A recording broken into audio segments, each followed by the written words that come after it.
Hi, my name is Jay Gruenke, and I'm the founder of the Balanced Runner System. I've been helping runners from beginner to Olympian improve their form and performance since 2003.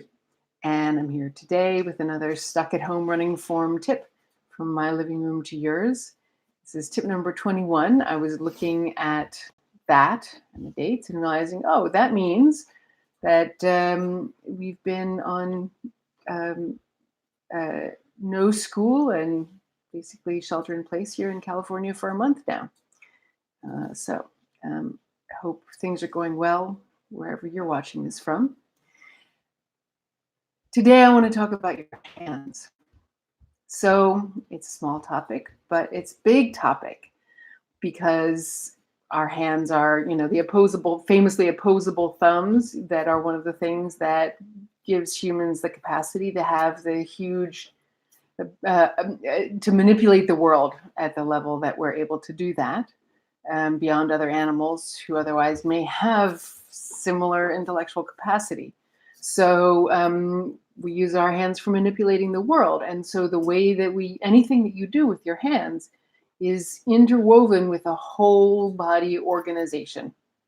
If it's interwoven badly, if those patterns are not working the way that they're meant to, if you have habits that interfere with the way your body works, then you start seeing hand and wrist pain, repetitive stress type injuries. So that system can work better or worse, and it really powerfully affects your running form. And so let's look at the 4 most popular things to do with your hands for distance runners. See, there's no Leroy in today's video, but sort of like stargazing, if you look back there, you'll see a dark blob on the sofa, and that is the back half of Sally. She got jealous about all Leroy's fans, so she decided to nap in frame today. All right, so the 4 main things: the tight fist, the relaxed fist, the floppy hands, and the blades. All right, so, and there are, of course, you could be a person who does different things with your 2 hands. A lot of people have one floppy hand. There are also, I didn't even think about that when I was making my notes beforehand, but there's also the thumbs up. So maybe we'll talk about all 5 of those then today. So let's look at the effect of each of these options on your whole body when you run.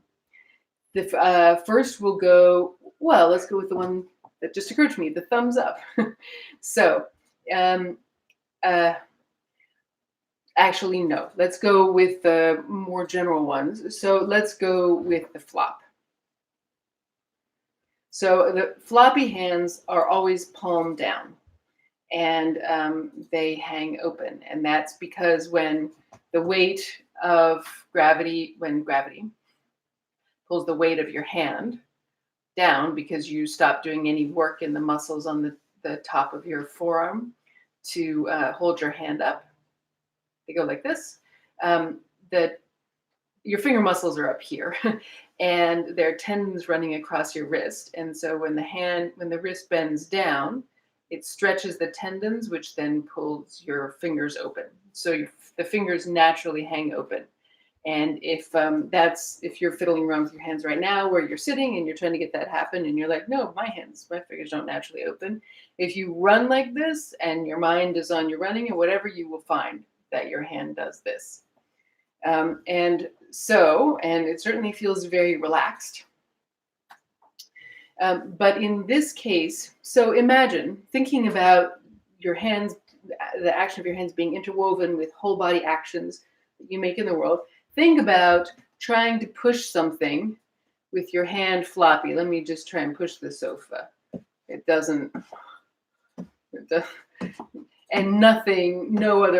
only to the extent that then some tendons are getting stretched on this side by actually running into the sofa, and then that tenses some muscles in my arm. Like, that's the only thing that happens. No muscles fire on your back when you do that. Your glutes don't fire. Nothing else works. And that is exactly what happens when you run with floppy hands like this. Is your posterior chain offline, or operating at a really low level, and you're just not going to get the power. And you're especially going to feel like when you try to run uphill. Uh, the opposite of that is not running like this. It's actually the blades.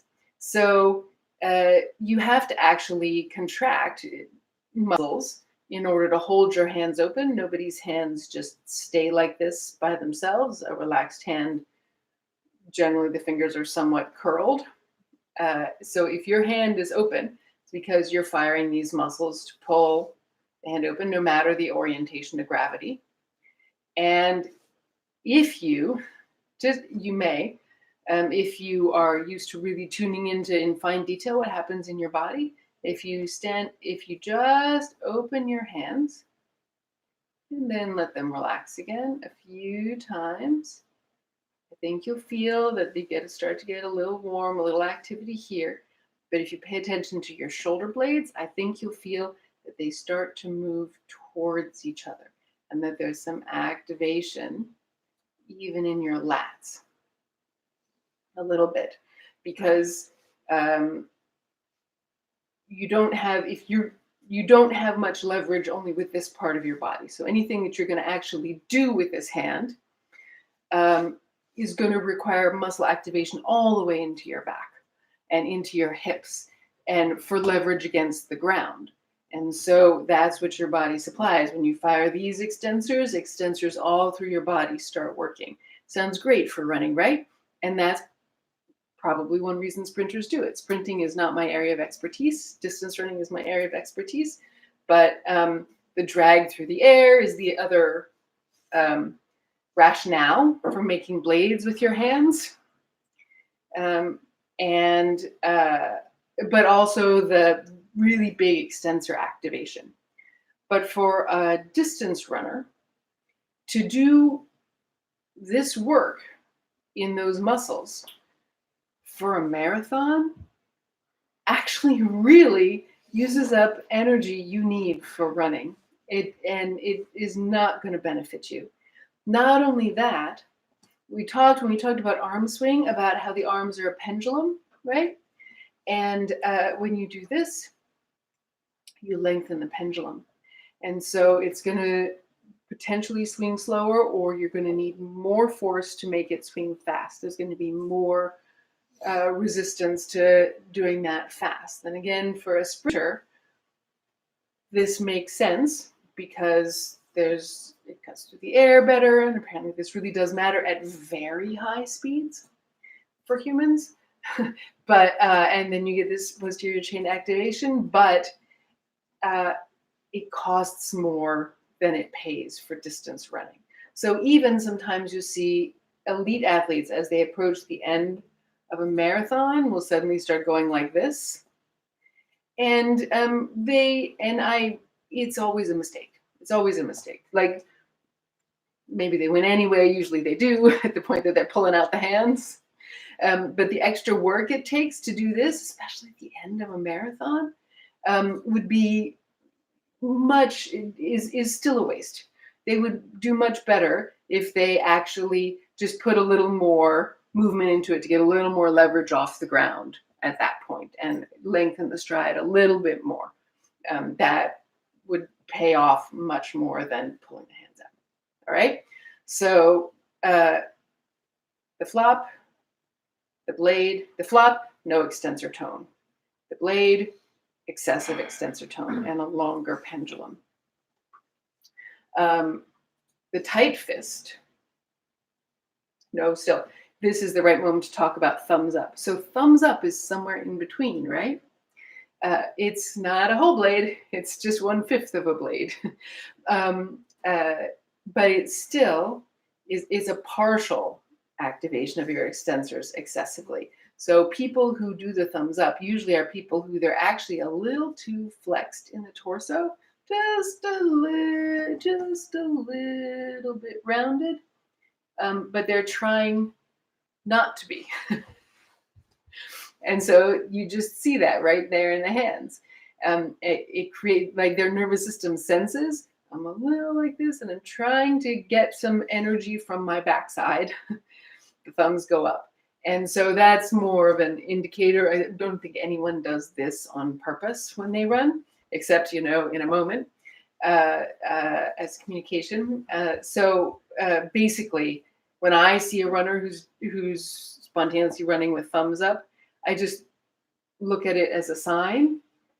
We adjust their core movement so they're no longer a little bit flexed. They're more balanced between flexors and extensors, and the thumbs by themselves go down. So that one's really more of an indicator. The tight fist. So the tight fist gets us into excessive flexor activation. So when you hold something tightly, you almost always also clench your jaw and your belly and your chest. And so I think this requires really very little explanation. It's not productive for running.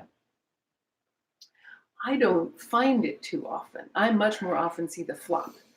And that's also, people tend to get in the habit of doing it. The flop comes because you've rotated your forearms. White wasn't the right color here. Comes because you've rotated your forearm this way.